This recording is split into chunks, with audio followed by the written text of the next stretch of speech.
ലോകമെമ്പാടുള്ള ഇന്ത്യക്കാർ ഇന്ന് ദീപാവലി ആഘോഷിക്കുകയാണല്ലേ. എനിക്കൊന്ന് ദീപാവലി മാത്രമല്ല, ഇന്ത്യക്കാർ എല്ലാവരും ആഘോഷിക്കുന്ന ഒരു ആഘോഷം, അതായത് സൗത്ത് ഇന്ത്യയിലും നോർത്ത് ഇന്ത്യയിലും അതുപോലെ ഇന്ത്യയുടെ പല ഭാഗങ്ങളിലും ആഘോഷിക്കുന്നത് ദീപാവലി മാത്രമേ ഉള്ളൂ എന്നാണ് എൻ്റെ ഒരു അറിവ് കേട്ടോ. അപ്പോൾ ദീപാവലിയെ ചുറ്റുപറ്റി ഒരുപാട് ഐതിഹ്യങ്ങളുണ്ട്. നോർത്ത് ഇന്ത്യയിൽ പറയുന്നത് അയോധ്യയിലേക്ക് രാമൻ തിരിച്ചു വന്നിട്ടുള്ള, വനവാസത്തിന് ശേഷം തിരിച്ചു വന്നിട്ടുള്ള അതിൻ്റെ ആഘോഷമായിട്ടാണ് ദീപാവലി ആഘോഷിക്കുന്നത്. സൗത്ത് ഇന്ത്യയിൽ കൃഷ്ണൻ നരകാസുരനെ വധിച്ചതിൻ്റെ ഓർമ്മയ്ക്കാണ് ദീപാവലി ആഘോഷിക്കുന്നത്. അതുപോലെ ഹിന്ദുക്കളുടെ ഇടയിൽ മാത്രമല്ല, സിഖുകാരുടെ ഇടയിലും ജൈന മതസ്ഥരുടെ ഇടയിലും ഒക്കെ ദീപാവലിക്ക് പല പല ഐതിഹ്യങ്ങളുണ്ട്. പക്ഷെ അവരൊക്കെ ഇത് ആഘോഷിക്കുന്നുണ്ട്. അപ്പോൾ ഇതുപോലെ ആഘോഷിക്കപ്പെടുന്ന ഒരു ഫെസ്റ്റിവൽ ഇന്ത്യ ഒട്ടാകെ ആഘോഷിക്കും, അല്ലെങ്കിൽ ഇന്ത്യക്കാരെല്ലാവരും ആഘോഷിക്കുന്നു.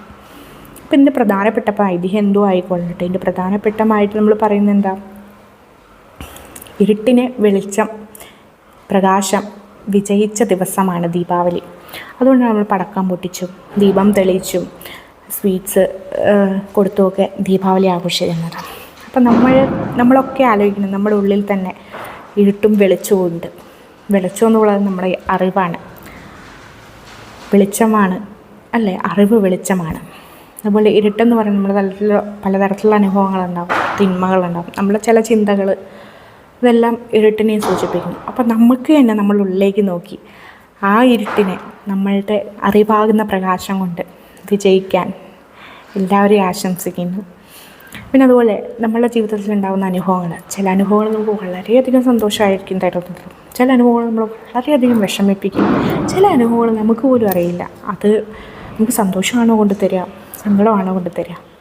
ചിലപ്പോൾ പ്രത്യക്ഷത്തിൽ നമ്മൾ സങ്കടപ്പെടുത്തുന്ന ചില അനുഭവങ്ങൾ പിൽക്കാലത്ത് നമുക്ക് വളരെയധികം നേട്ടങ്ങളായിട്ട് മാറാം. ചിലപ്പോൾ നമ്മൾ നേട്ടങ്ങളായിട്ട് തോന്നുന്ന പല കാര്യങ്ങളും നഷ്ടങ്ങളായിട്ട് മാറാം. അപ്പോൾ നമ്മൾ ഒരിക്കലും ആ ഒരു നിമിഷം നൈമിഷികമായിട്ടുള്ള ആ ഒരു സന്തോഷത്തിൽ നമ്മളെപ്പോഴും നിൽക്കരുത്.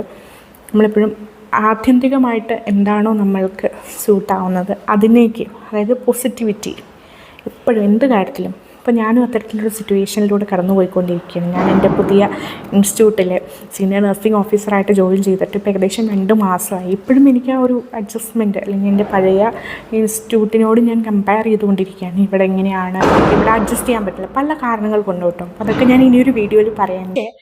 ഞാനൊരു പ്രതീക്ഷയിലാണ്, എനിക്കിത് തീർച്ചയായിട്ടും എന്നെ മുന്നോട്ടുള്ള ജീവിതത്തിൽ ഹെൽപ്പ് ചെയ്യും എന്നുള്ള പ്രതീക്ഷയിൽ തന്നെയാണ് ഇപ്പോഴും ഞാൻ. അപ്പോൾ ഒരിക്കൽ കൂടി എല്ലാവർക്കും ദീപാവലി വിഷ് ചെയ്യുന്നു. ഇതുപോലെയുള്ള